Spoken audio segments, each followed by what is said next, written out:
ఓ పక్కన ఇజ్రాయెల్ ఏకకాలంలో హమాస్ చీఫ్ని లేపేసింది, అట్లాగే హెజ్బుల్లా చీఫ్ని లేపేసింది. మరొకవైపు దీని మీద ఆగ్రహం తొలగిపోయింది ఇరాన్, ఎందుకంటే ఈ తీవ్రవాదులను పెంచి పోషిస్తోంది అదే కాబట్టి. తాజాగా హనియే మృతికి ప్రతీకారం తప్పదని ఇరాన్ ఆధ్యాత్మిక నేత సుప్రీం కమాండర్ అయతొల్లా ఖొమైనీ హెచ్చరించారు. అది తమ పవిత్ర బాధ్యతని స్పష్టం చేశారు. మా ప్రియతమ అతిథిని మానేలపైన ఇజ్రాయెల్ పొట్టన పెట్టుకుంది, తద్వారా తనకు తానే మరణశాసనం రాసుకుందంటూ తీవ్ర పదజాలంతో విరుచుబడ్డారు. ఈ నేపథ్యంలో ఇరాన్ స్పందన తీవ్రంగానే ఉండొచ్చని అనుమానిస్తున్నారు.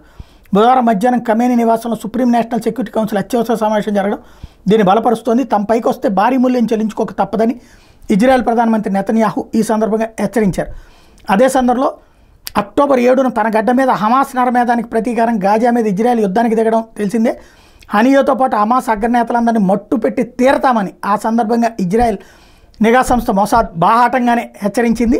బహిరంగంగానే నెతన్యాహు కూడా ఆర్డర్ వేశాడు, అందులో భాగంగానే జరిగింది. మరొకవైపు తాజాగా హెజ్బుల్లా మిలిటరీ కమాండర్ పాద్ షుక్రూని మేమే లేపేశామంటూ ఇజ్రాయెల్ ప్రకటించింది. ఇజ్రాయెల్ ఆక్రమిత గోలాన్ హైట్స్లో హెజ్బుల్లా ఇటీవల రాకెట్ దాడులతో చిన్నారులతో పాటు మొత్తం 12 మంది ఇజ్రాయెల్ మరణించినటువంటి నేపథ్యంలో దానికి ప్రతీకారంగా లెబనాన్ రాజధాని బీరూట్ మీద మంగళవారం రాత్రి ఇజ్రాయెల్ రాకెట్ దాడులు దిగింది.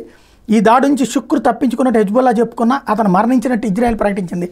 1983లో బీరూట్లో అమెరికా సైనిక స్థావరం మీద దాడులకి తెగబడినప్పుడు కూడా ఈ శుక్రునే వీడు లేపేసినటువంటి విషయం కన్ఫామ్ అని చెప్పి ఇప్పుడు తాజాగా హెజ్బుల్లా కూడా ప్రకటించింది.